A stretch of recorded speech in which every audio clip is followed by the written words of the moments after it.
but went into public service to make a real difference in the lives of millions of people across this country. And that is what he has done. He has been in the fight for safe and affordable and secure housing for millions of Americans, and we all owe him a big debt of gratitude for this work. He was one of the first national figures to truly lift up the fight for true equality for people in the disability community. Thank you, Lord.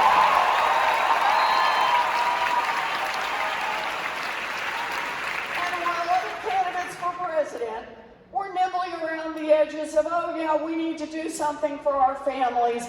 It was Julian who put out a plan for serious child care for every kid in this country.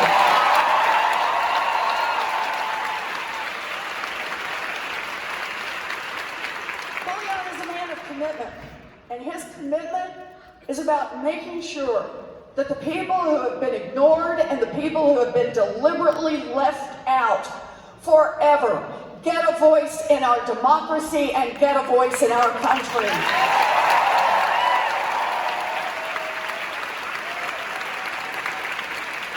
And it is a great honor to be in this fight alongside Julian Castro.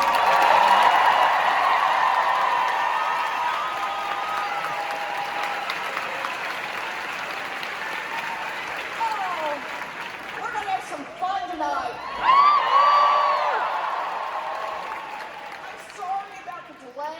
I like to start things on time. You would expect that of a woman with plans. But the good news is, and the bad news, a lot of people couldn't make it in. So Julian and I wanted to go outside and say hello to everybody. So here's what I'm going to do about it. I'm going to talk a little bit, for any of you who don't know me, tell you a little bit about myself. Tell you, I'm going to do this. I'm going to tell you a little bit about why I'm in this fight, and then we're going to do something historic, right at the center of democracy. Julian and I, for the first time in history, we're going to stand here and do double selfies, and everybody...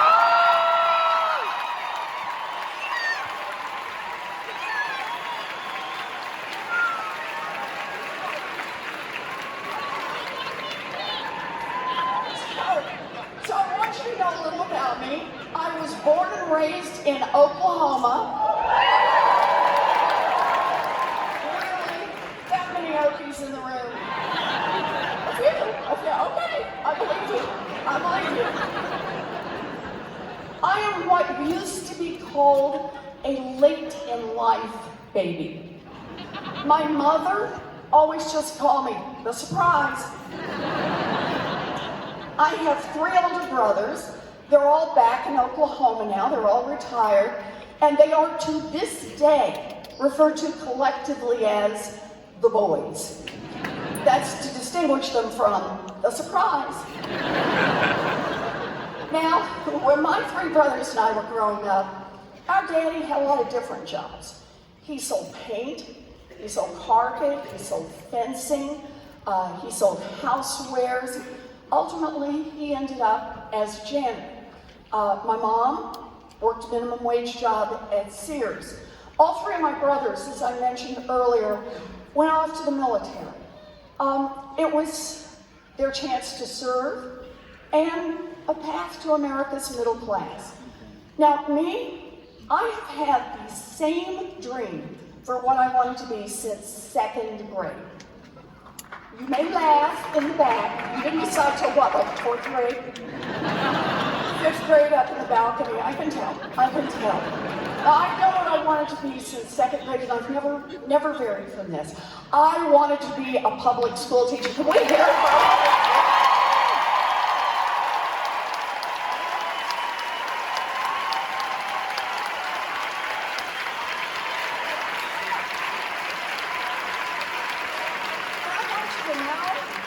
Invested early. I used to line my dollies up and teach school. I had a reputation for being tough but fair. around. Anytime anything came up, I'd say, I'm gonna be a public school teacher. I'm gonna be a teacher. I can teach. By the time I graduated from high school, my family did not have the money for a college application, much less to send me off to 4 years at university. So like a lot of Americans, I don't have a straight path story. I got a story that's got a lot of twists and turns. So here's how my twists and turns go. I was a high school debater, and I got a scholarship to college.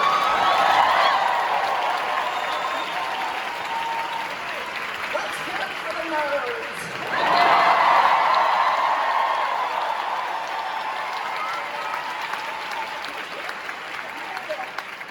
So, got a scholarship to college, and then at 19, I fell in love, got married, and dropped out.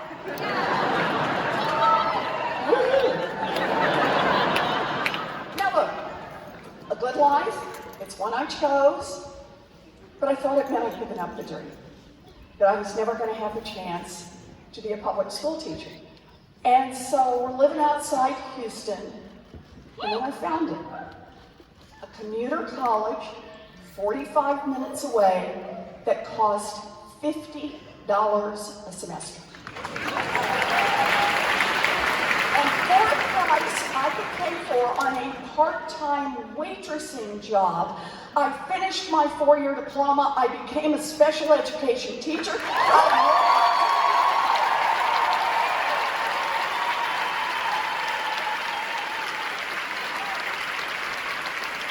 we've got any public school teachers in here? Oh, yes.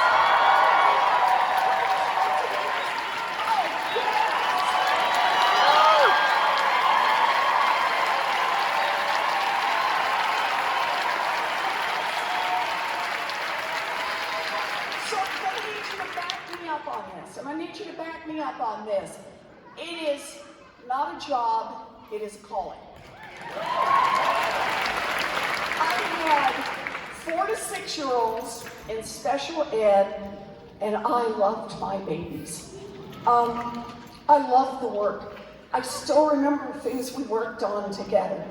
And you know, I probably would still be doing that work today, but like I said, my story has some twists and turns, so here's the next one. By the end of the first year, I was visibly pregnant. And the principal did what principals did in those days. Wished me luck and hired someone else for the job. Great. So here I am. By now we've moved up to New Jersey. And I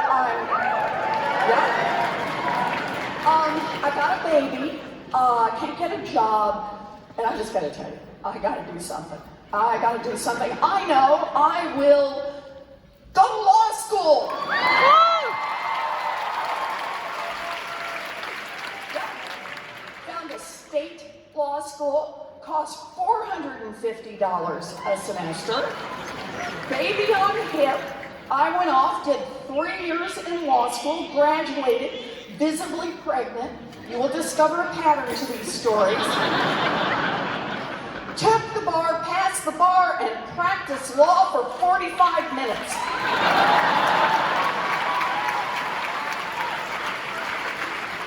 And then I went back to my first love, teaching. I traded little ones for big ones, and I have spent pretty much my whole grown-up life teaching in law school. Other big changes in my life around this time, husband number 1, hint. It is never good when you have to number your husbands.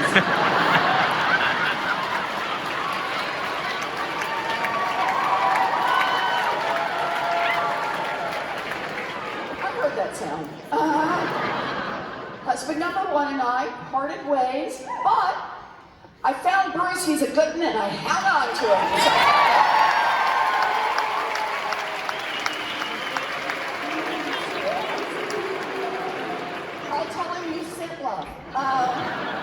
So here I am, I'm teaching in law school.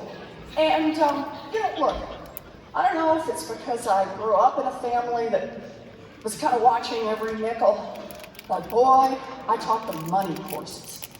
contract law, commercial law, secure transactions, payment systems, corporate finance, partnership finance, law, debtors and creditors, bankruptcy law, law and economics. If it was about money, count me in.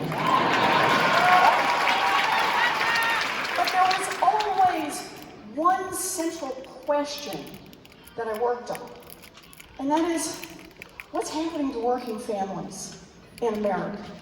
Why is it that America's middle class is being hollowed out?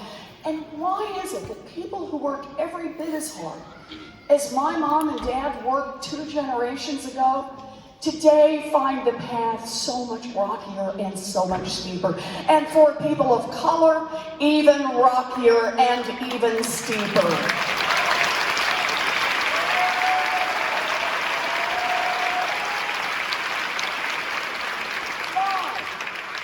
And the answer is about who our government works for. Our government in Washington, I want you to think about it this way. We have a government that works great for giant drug companies. It's just not working for people who are trying to get a prescription filled.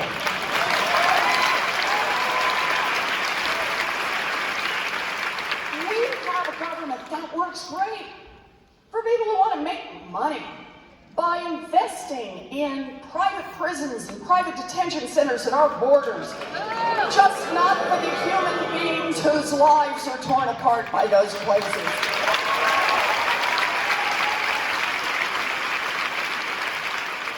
We have a government that works great for giant oil companies that want to drill everywhere, just not for the rest of us who see climate change bearing down upon us.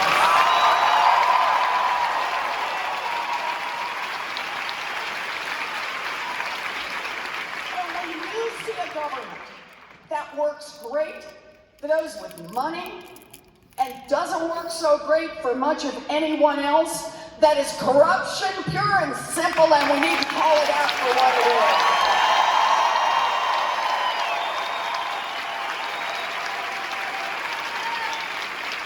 Corruption. Think of it this way. Money, money, money in Washington.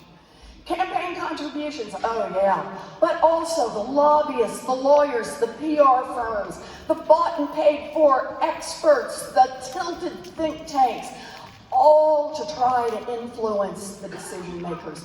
Money, money, money that flows through that place. And understand this, whatever is the issue, the real issue that brought you here today, whether it's climate change, whether it's gun safety, whether it's healthcare, whether it's student loans, if there is a decision to be made in Washington, I guarantee it has been touched by money. It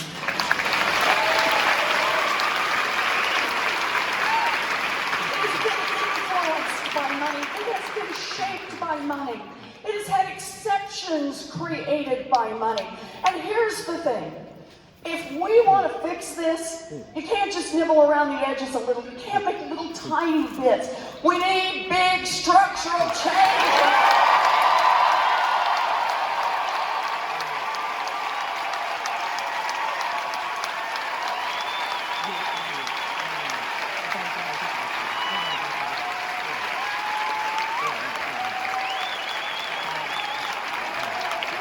Structural change, and I got a plan for that.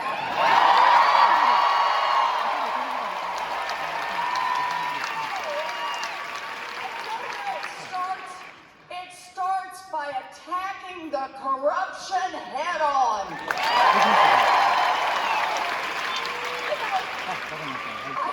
That's what we got to do. You're going to like this. Here's the good news. I have the biggest anti-corruption plan since Watergate.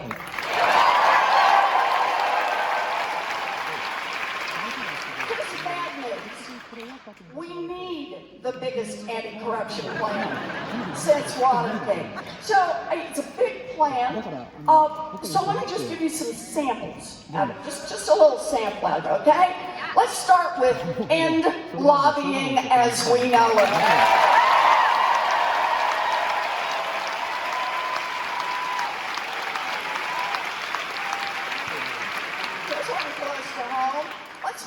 the revolving door between Wall Street and Washington.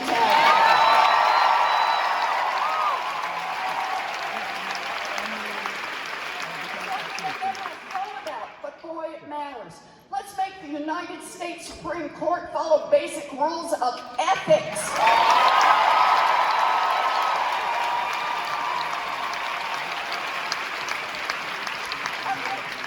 I could do these all night long. I really could. Just, it's like playing your greatest hits here. I tell you what, I'm going to do just one more. You really want to hose out some of the corruption in Washington? Make every single person who runs for federal office put their tax returns in.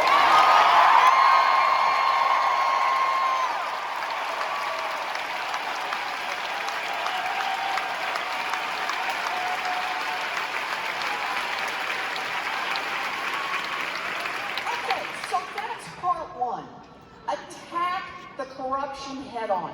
Because here's the thing, if you can just disrupt the influence of money, if you can just break it up, if you can just change it, you can just knock it back just a little, now we've got a chance to make some more change, some more big structural change. And I want to start with our economy. We've got a real problem in this economy. It's the giant corporations. These are the guys, think about this. They've swallowed up the little businesses. They've swallowed up the medium-sized businesses. Shoot, they've swallowed up what used to be big businesses. And here's what's wrong with them. It gives them so much power. So much power.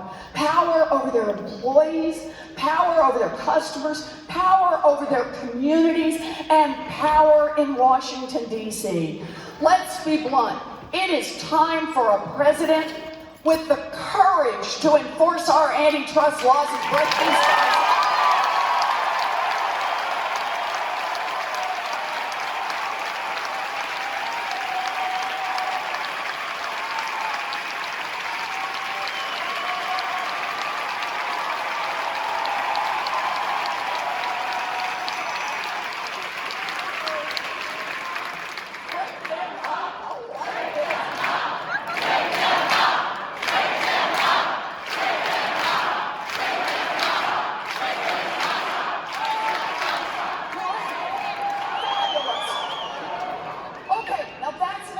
Starting place. But all by itself, it's not going to get it done.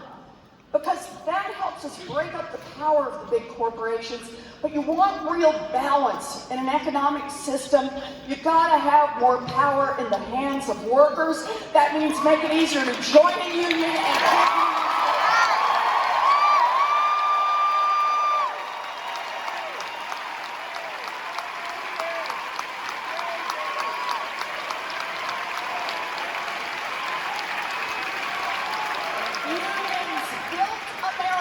middle class, and unions will rebuild America's middle.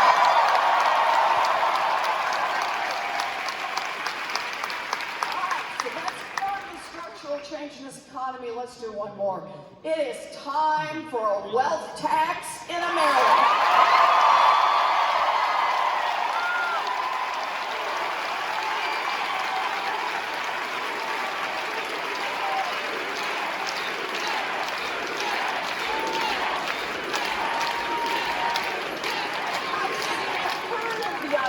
Wealth tax in America. So let me talk about this for just a minute. So here's the basic idea. The basic idea is it's going to be a tax on the great fortunes in this country. Those of $50 million and above.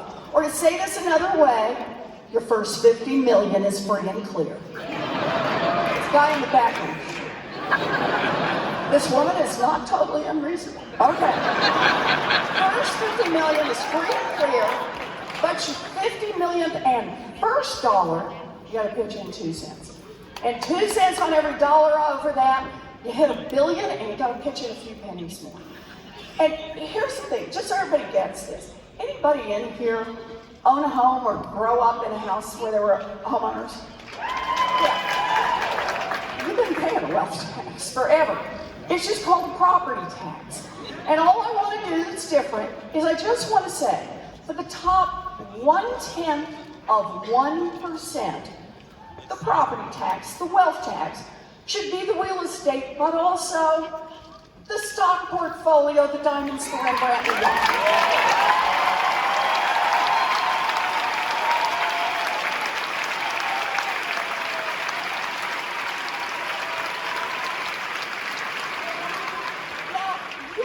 Heard, there are some billionaires who have taken exception to this.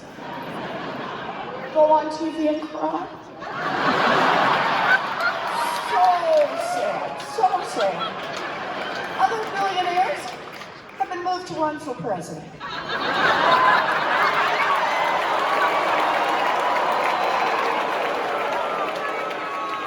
guess he figured it was cheaper than paying a 2-cent wealth tax. Argument from these guys. They say, we got out there and we worked hard. Unlike everybody else. No, but we worked hard, we earned this money, this is what a market economy is all about. And here's my answer to that. You worked hard, you had a great idea, you hit the big moment, and you made it big. Good for you. Good for you. I'm glad to hear it. But understand this. You built a great fortune here in America. I guarantee you built it at least in part using workers all of us helped pay to educate.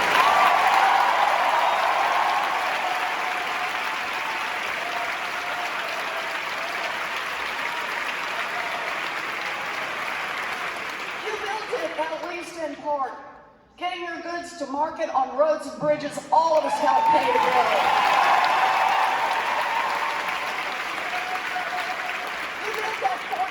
At least in part protected by police and firefighters, all of us help pay their salaries.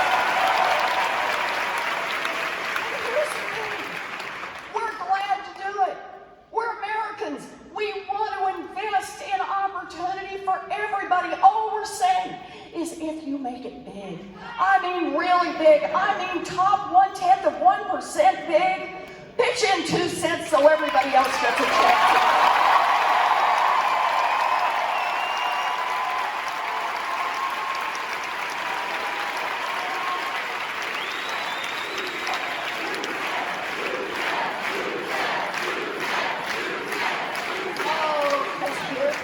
The fun part. What can we do with 2 cents? I'll tell you where we're going to start, and that is universal child care. Every baby in this country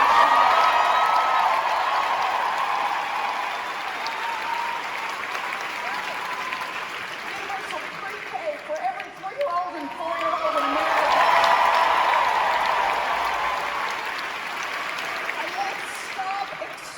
The people, largely women, largely black and brown women who do this work, raise the wages of every child.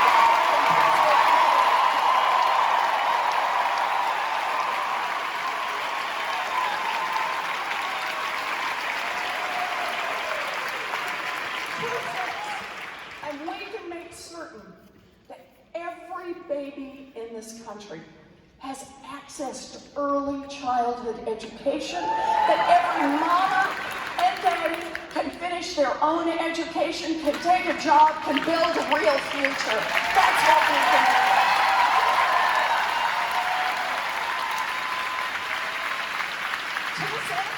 And I'm not through yet.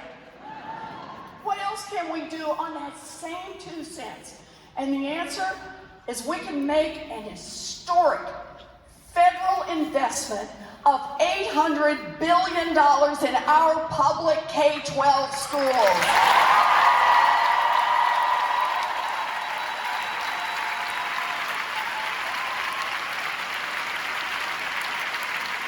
I'll tell you where I'm going to start on that. We're going to quadruple the funding for Title I schools that teach our children from home.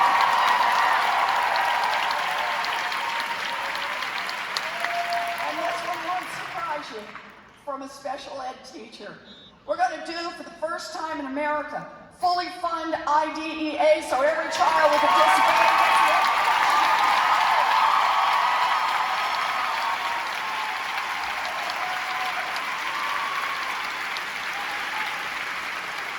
One more thing we're going to do with that money. There is enough money from this 2 cents that we can do $1 million excellence grant to every single public school in America.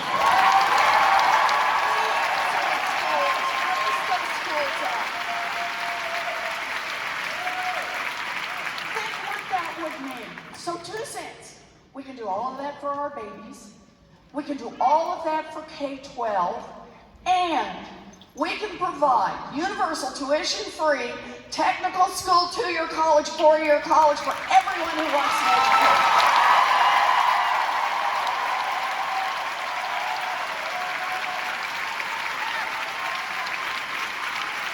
We can raise our Pell Grants so educational opportunity is truly equal for all of our kids.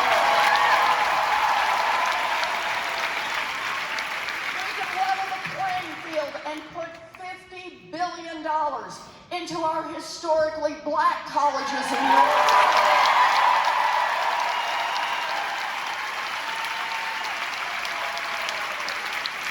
All that for our babies, all that for K-12, all that for people who are trying to get an education after high school, plus we can cancel student loan debt for $43 million.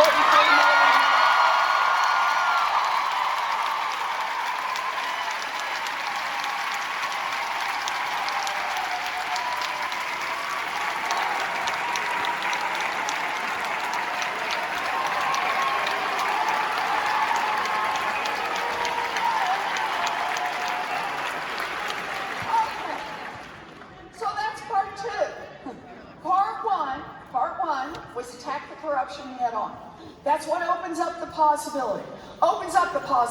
Fight back on climate change, fight back on gun safety, and make real structural change in this economy. Part 2, let's make that structural change in this economy. Part 3, we got to protect our democracy. I'll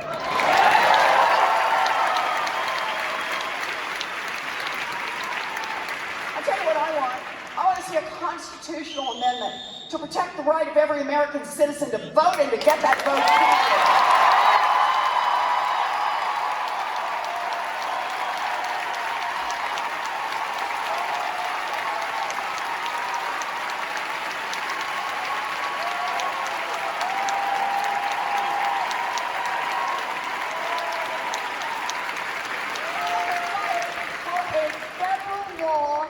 To ban all political gerrymandering in this country.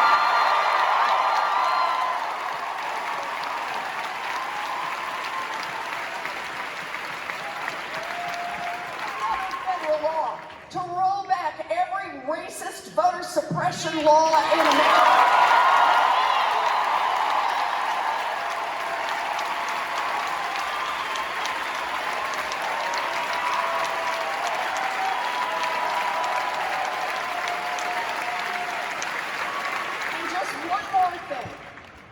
Overturn Citizens United democracy.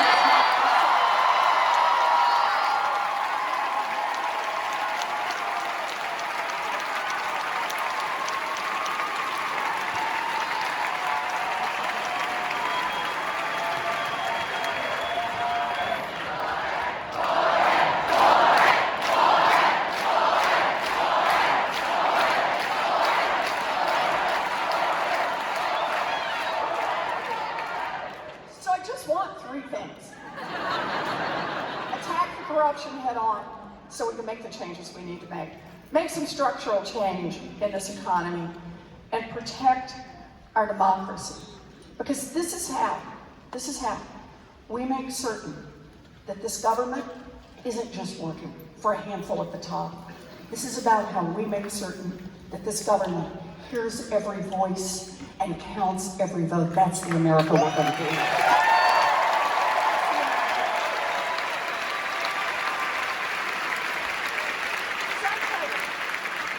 I'm in this fight all the way. I'm in this fight from the heart. Julian is in this fight from the heart. This is the kind of people we are. And when I think about this fight, I want you to know what I think about. I think about toasters. You aren't surprised by this? No, I want to tell you a story about toasters. So, yeah, you didn't see that coming, did you? He said, I kind of know how this goes. No, toasters. Because here's the deal. Back when I was a young mom, toasters could actually burn down houses. They could cause fires that were bad enough to burn down houses. And here was basically how it worked. You know those little toaster ovens with the slide-out trays? They didn't have automatic shut-off switches. So you could pull out the tray, put 4 slices of bread on it, slide it in, flip it on, hear the baby cry, run down to the other end of the house, stay down there just a little longer than you thought, and when you came back, the flames would be leaping off the toast 6 to 8 inches. And if you had really not planned ahead, your toaster might be near your kitchen curtains, catch the curtains on fire, and then catch your kitchen cabinets on fire. Ask me how I know. How do you know? I am saying nothing. But I will tell you that along about this time, my daddy, for Christmas, bought me a fire extinguisher. Hung it in the kitchen. Man knows how to party. And then along came a federal agency, Consumer Product Safety Commission, and they said, enough, we're done. No more toaster fires, burning down houses. And that was it. The manufacturers put safety switches on so they click off after a couple of minutes, and there were no more toaster fires to burn down houses. By the early 2000s, mortgages, home mortgages in this country, had become so complex and so dangerous, they had a 1 in 5 chance of costing a family their home. Not through fire, but through foreclosure. Only this time, the federal government was not on the side of the people. It was deep in the pocket of the banks. And it told them to just keep selling those mortgages, raking those profits, prey on communities of color, prey on young families, prey on seniors, until they crashed the whole economy in 2000. So I had this idea. That we could have an agency, like the Toaster Agency.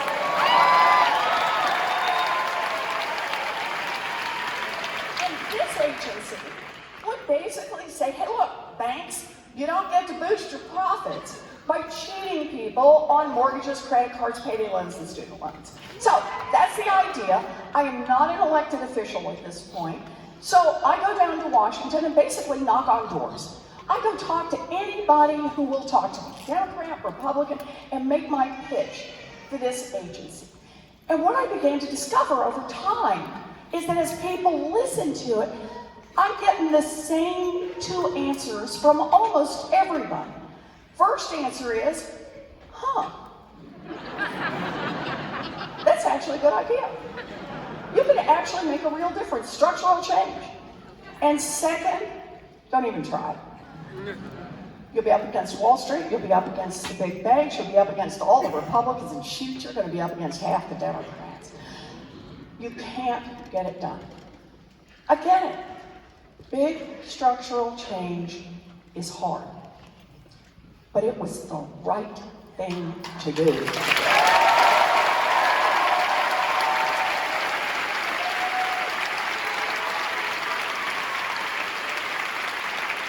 So we got in that fight, and we took on Wall Street, and we took on the big donors, and we took on the Republicans, and in 2010, President Barack Obama signed that agency into law.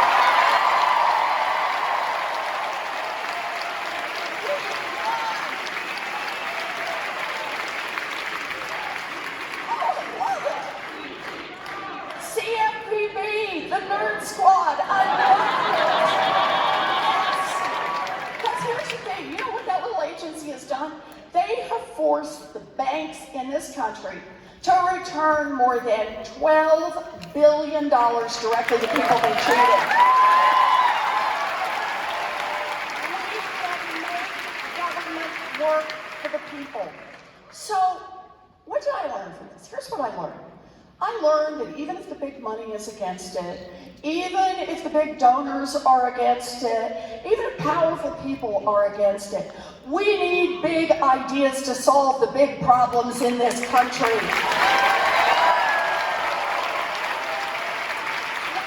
big ideas to inspire people to get out and vote and bring their families and friends to get out and vote.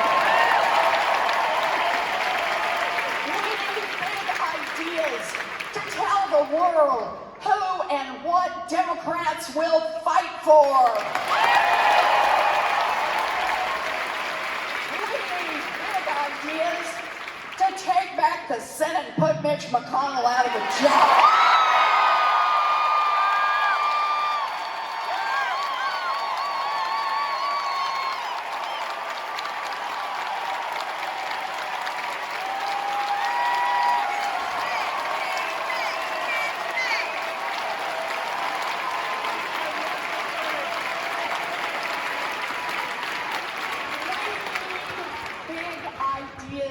And we need to be willing to fight for them. I get it. You can look oh so sophisticated, oh so smart, by backing off from a big ideas. Not now, too hard, can't do this. But think about this.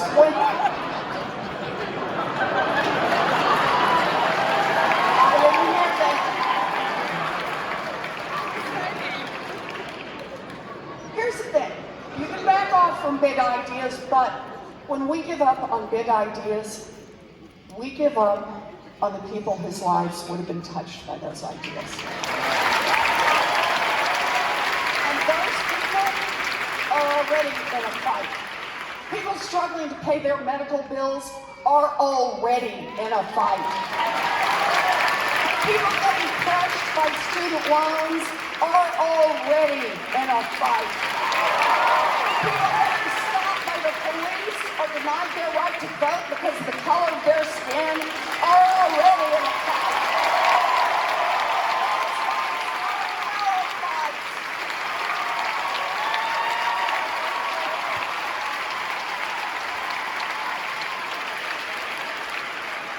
America is in a crisis. And Washington insiders, media pundits, even a lot of people in our own party don't want to admit it. They think that running some vague campaign that nibbles around the edges of big problems is somehow the safe strategy. They are wrong. If all Democrats can offer is business as usual after Donald Trump, Democrats will lose.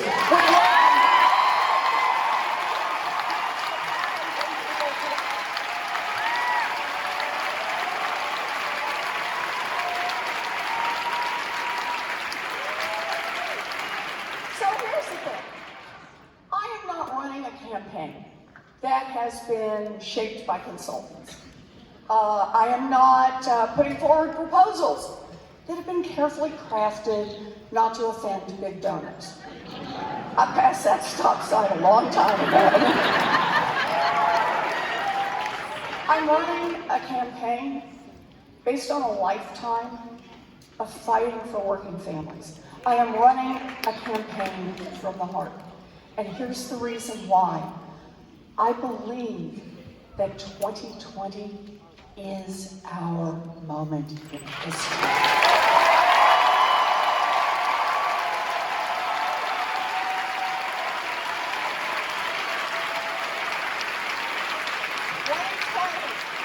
Is our moment to win the fight for a Green New Deal and save our planet.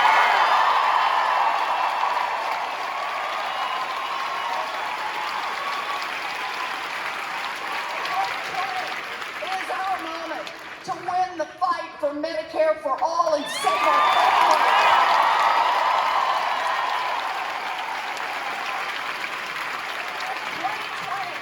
Is our moment to win the fight for a 2-cent wealth tax and invest in an entire generation.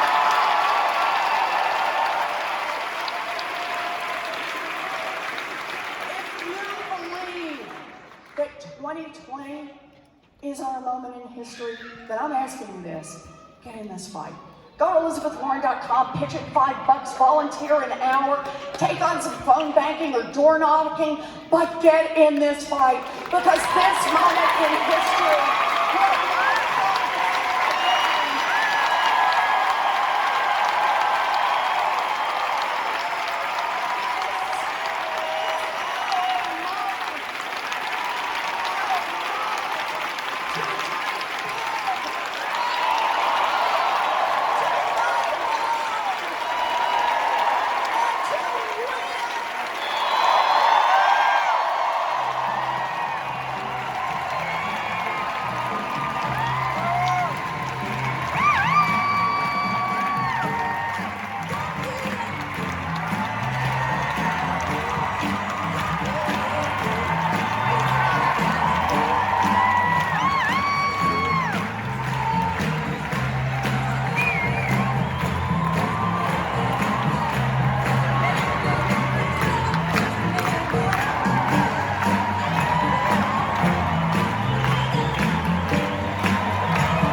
for some selfies, y'all.